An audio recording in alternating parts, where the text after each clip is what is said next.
ఈ రాష్ట్ర ప్రభుత్వంకి దాదాపు ఎకరం రాయదుర్గంలో ఉన్నటువంటి భూమి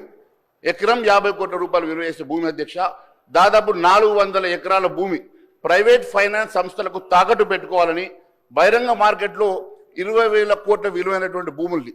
ఈరోజు తాకట్టు పెట్టి మర్చెంటైల్ బ్యాంక్ ఎంపిక చేసి దానికోసం టీజీఐఐసి వాళ్ళు ఒక ప్రత్యేకమైనటువంటి ఒక అడ్వర్టైజ్మెంట్ ఇచ్చి దానికి వాళ్ళను ఐడెంటిఫై చేసి మరి బ్యాంకర్స్ ఐడెంటిఫై చేసి వారికి 2-3% కమిషన్ ఇచ్చి మరి అప్పులు తీసుకునేటువంటి దుస్థితి రావడానికి బాధగా ఉంది అధ్యక్ష. మరి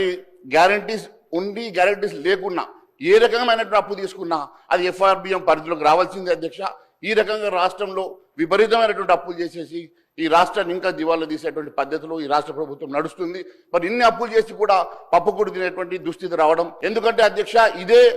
నిండు సభలో గౌరవ ముఖ్యమంత్రి గారు ఇదే రోజు అధ్యక్ష డిసెంబర్ 17 రోజు